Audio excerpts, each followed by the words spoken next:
hope you can hear me fine on this. So I didn't bring my camera out today. I just got it done. I got a big 9-point. As you can tell, I'm probably shaking a little bit. It was a pretty... I've been in the stand. It happened at 7:32. I know it's probably like 7:40, 7:45 right now. Plenty of time left. Awesome morning. Awesome morning. Came in here. I've been in the stand for 15 minutes maybe. Just got everything set up. And I could hear something down in front of me. He was working up this ditch. I'm sitting on the ridge right now. He's working up this ditch. He started making a rub on a tree down there, and I could see this tree shaking. And he had me shaking then. And he stood in front of me for about 10 minutes, it felt like. Probably wasn't even that long. And then he came straight up towards me. I think he's probably 10, 15 yards. I put a little bit of a high shot on him. But I'm pretty sure he's going to be down. Logan's on the ridge behind me. I haven't been able to get a hold of him yet. Got a doe right here.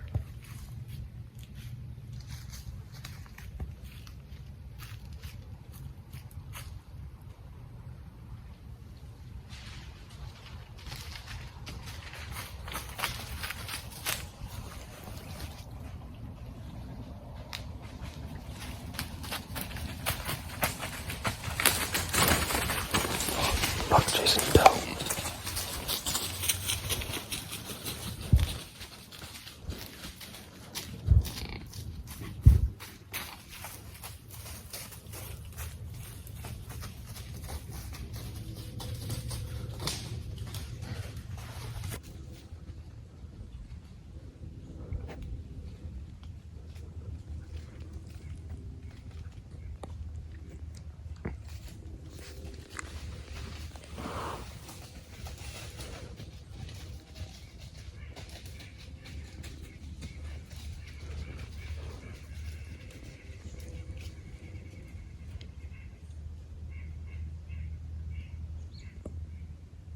Alright, as you can tell, it's very high action in here. This is possibly one of the best hunts of my life. I can't get the smile off my face right now. This is awesome. I can't express how cool of a morning this is. I have my fingers crossed that Logan could get one done. Logan's seen a nice buck on this ridge behind me. And I have a great feeling about this. It's been an awesome hunt. I don't know. It's crazy. I'm at a loss of words right now. But I'm gonna get off here now. I'm gonna quit talking. Hopefully you guys can hear me. But I'm gonna quit talking. And I'll come back to you guys with this camera, Logan's camera. I don't know. Whenever we start the tracking process. This is an amazing morning. I'm at a loss of words right now. All right, guys. Came out here with TJ. My buddy TJ, and 2 days later now, and we finally found him. He's way bigger than I expected. He took us for a super long trail around the whole property. Ended up being about 50 yards away from where we walked out of this place, but it was well worth it. Let me get the camera flipped around here and show you guys. All right, here he is. We counted the points. I think he's, what did we say, 15? Yeah. I think he's a 15 point with all these kickers and stuff. Super nice deer. Look at, you can see all these kickers right here at the base. Look at all those right there. And he's almost got like a second brow tine right there. Man, he is a super nice deer. I am pumped. I wasn't expecting, I was inspecting all those kickers. I couldn't see those. To think I shot him at 7:32 on a Tuesday morning and find him at 11 o'clock on a Thursday morning. But we're gonna drag him out, cape him, and get some pictures of him, and I might bring something back to you guys. But if not, thanks for watching. I know this video is kind of weird. Wasn't really the best video, but I don't know, it was a pretty cool video. First deer kill from, not first deer kill from me, but first deer kill with the, since I've been recording. So Awesome deer. Super proud of it.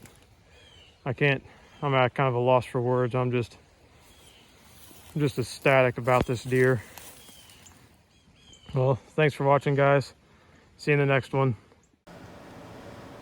Alright guys, I'm sitting here editing the video and I kind of realized that it's just me shooting the deer and me finding the deer and kind of nothing in the middle. I didn't record tracking him or anything like that. I probably should have, but I think I was just anticipating finding the deer, so I really wasn't too focused on filming.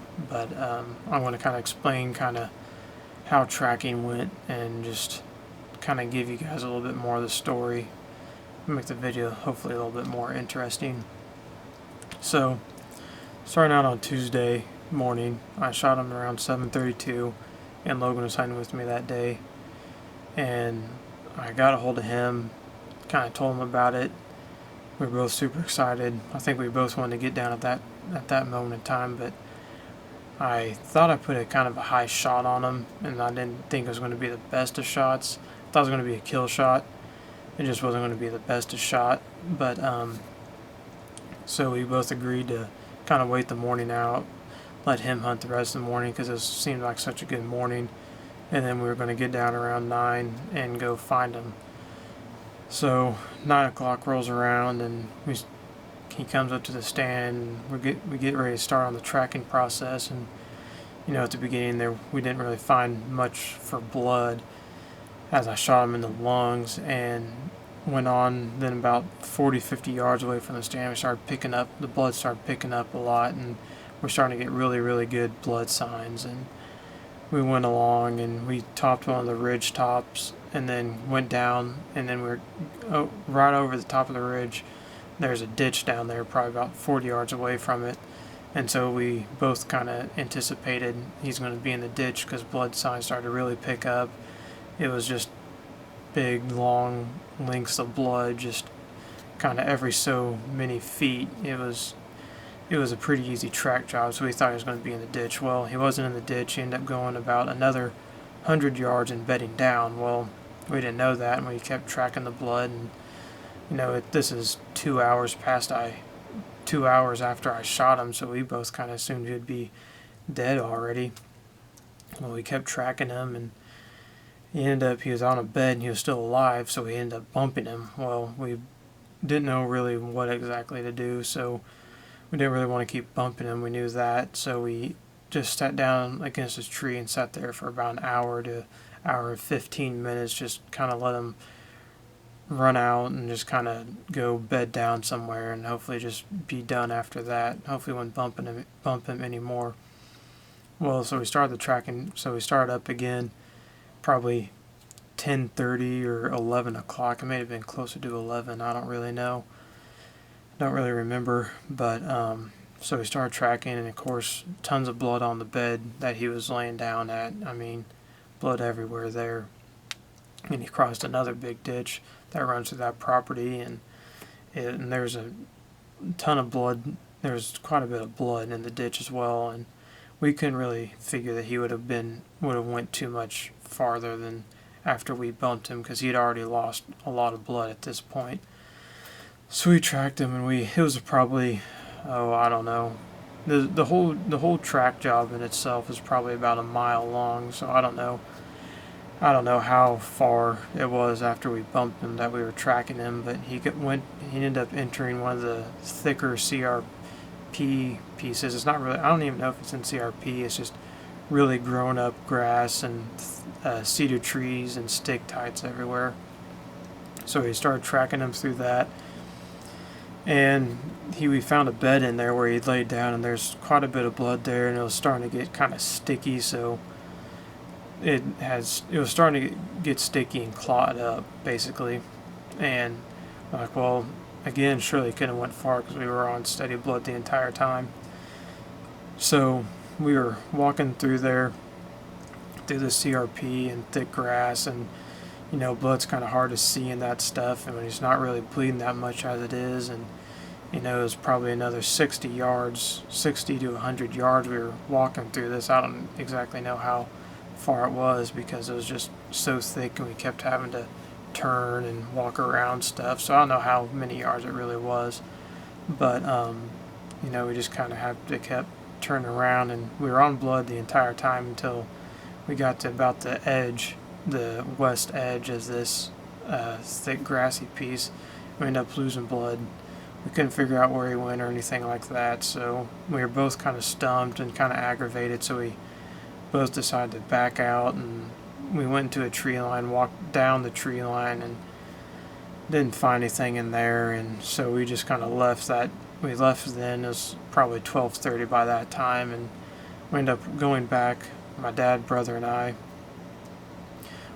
Ended up going back out that night and grid searching that thick CRP because we kind of figured that's where he would be at, since that's where we last saw blood, and there wasn't really much blood at that point.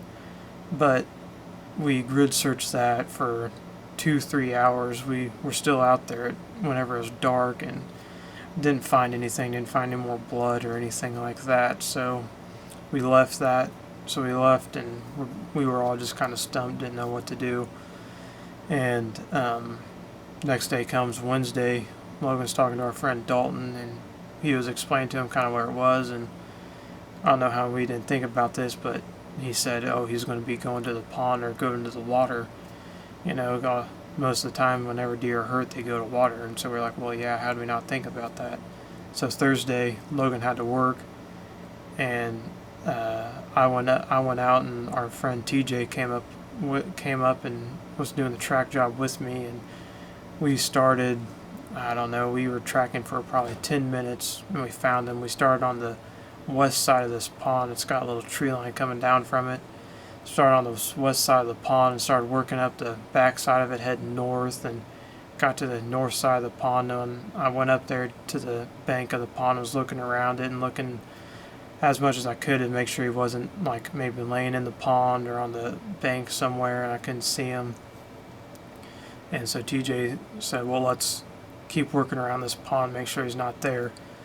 I was like, and so I agreed, and so we were walking around the pond, and we got to the east side and started heading south, and we heard some crows, and right then I knew that was a really good sign. I knew that he was probably going to be there. That normally crows are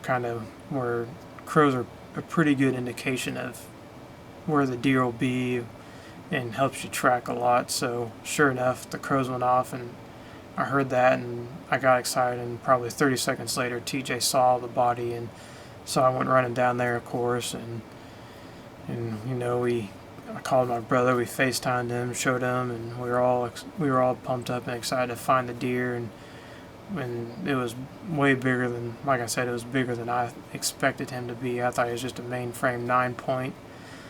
But anyway, and then we pulled him out and took pictures with him and everything, and we ended up caping him that night, and I took him down to a guy to get shoulder mounted, and I'm going to get the full sneak and looking slightly to the right so I can see that big G3 on that left side. I really like that. But anyway, that's kind of the story of how we found them. It's not really too detailed, but probably should have had the camera roll on at least some parts of that tracking job, just to kind of, so I didn't have to sit here and explain it to you guys. Hopefully this wasn't too boring. But thank you guys for watching. Logan was out tonight and hunting. He was hunting at the pond where we found this buck, and ended up seeing a younger 8-point. I don't know, probably a couple hundred yards away from him, and so he saw that younger 8-point, and then he rattled a little bit closer to the evening and said he had a buck in tree line in front of him, or a deer in the tree line in front of him. He was pretty sure it was a deer. It never came out, but it's a pretty high chance it's a deer. So we're going to be out this weekend, and I'm going to for sure be filming for him Saturday morning. We're going to go back to the double set and sit back there and record, and hopefully weather looks good.